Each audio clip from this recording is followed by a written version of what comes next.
Ouais. C'est à vous, Ben. Ça a remarqué le grand professionnel qui Oui. sait exactement quand il doit parler. Bonjour Daphné, bonjour François, bonjour tout le monde. Avant de commencer, je voudrais couper court aux rumeurs parce que j'en ai un petit peu marre de voir tout le monde chuchoter dans le couloir en me regardant du coin de l'œil. Oui. Quand j'arrive à Europe 1 le jeudi matin, alors une bonne fois pour toutes, je vous le dis, oui, j'ai eu une relation avec Jennifer Lawrence. Ah bon? Bon, après, j'ai pas l'intention de faire toute la chronique sur mes relations avec les stars hollywoodiennes. D'abord parce que ça risque d'être très très court. Et puis parce que j'aimerais revenir à un sujet un peu plus sérieux. Oui. J'en parlais récemment avec Anne-Sophie Lapix.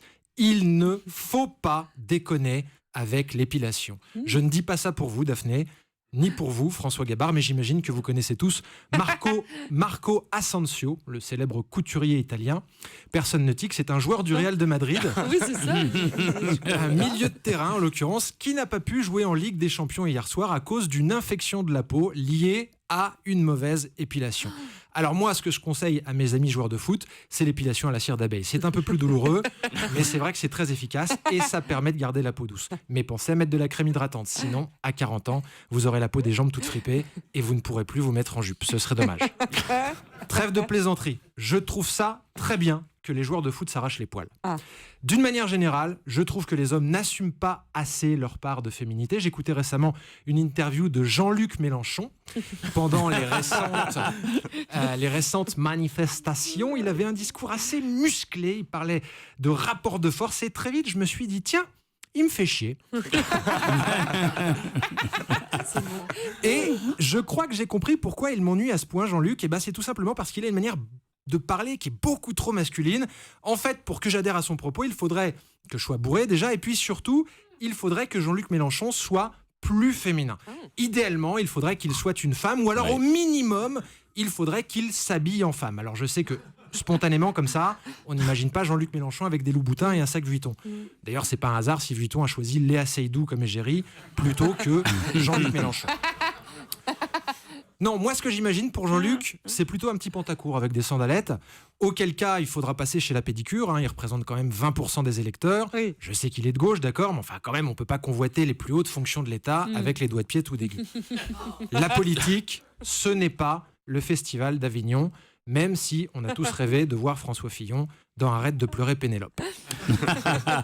C'est une vanne qui date du mois d'avril Elle est et bien. que j'ai décidé de recycler Elle est ressortie. pour nous diminuer rajeunit. le réchauffement climatique. Merci, Ben. C'est d'ailleurs pour la même raison qu'au mois de juin, je recasse souvent des chroniques du mois de janvier. Ça permet d'éteindre la climatisation. En parlant d'écologie, excellente transition écologique, je suis en roue libre. Je voudrais apporter mon soutien aux signataires de la tribune « Mangez mieux dans les cantines, plus bio, local et sain est possible sans que ça ne coûte plus cher ». Super. Je suis d'accord avec vous, le titre est pourri, mais l'intention est bonne. Mais le titre est pourri. Parmi les signataires, on retrouve des gens comme Thierry Marx et Julie Andrieux, qui sont très doués pour la cuisine, moins pour les titres, mais aussi des gens comme Émilie Loiseau, qui est une chanteuse et non pas un corbeau. Oui. Moi aussi, je suis pour qu'on mange mieux dans les cantines et même pour qu'on offre un apéritif aux enfants avant le repas. Je suis même pour que nos animaux domestiques mangent mieux. Je vous rappelle d'ailleurs qu'au Royaume-Uni, un chien a tué son maître après avoir avalé du crack. Alors je ne résiste pas à l'envie de donner un petit conseil à nos amis qui ont des gros toutous. Arrêtez de donner du crack aux animaux. Vous allez vous ruiner. Privilégiez plutôt des croquettes ou bien un os à moelle. En ce qui concerne les propriétaires de ces chiens, je leur conseille de remplacer leur consommation de cocaïne par un bol de lait avec des miel pops. Au moins, le lait, on en trouve facilement par les filières de proximité, alors que la cocaïne, faut la faire venir de Colombie, ça coûte cher, ça pollue, et à la fin, on parle comme Jean-Claude Van Damme. Alors, c'est un peu gratuit de se moquer de Jean-Claude Van Damme comme ça. En plus, il n'y a pas que les stars de cinéma qui prennent de la cocaïne, les journalistes aussi, visiblement, puisqu'un de nos confrères a présenté l'arrivée de Donald Trump au chevet des victimes d'Irma en Floride comme une bonne nouvelle. Moi, personnellement, si j'avais été blessé à cause de cet ouragan, j'aurais pas tellement envie de me réveiller avec Donald Trump à côté de mon lit. On risque de se retrouver avec des titres de presse du genre 12 victimes d'Irma en Floride décèdent non pas des suites de leurs blessures, mais d'une crise cardiaque en découvrant Donald Trump à leur réveil. Voilà Daphné, l'heure est venue pour moi de conclure. J'espère que ma chronique vous a permis d'y voir un petit peu plus clair. Oui. Je sais que beaucoup de questions restent sans réponse et nombreux d'entre vous se demandent encore pourquoi sur les sites d'infos, il y a toujours une rubrique « Ces stars qui ont pris du poids » avec la photo de Christian Clavier. J'essaierai d'y répondre la semaine prochaine, mais c'est pas gagné. Merci beaucoup, Ben. Bravo. Merci beaucoup, Ben. Europe 1.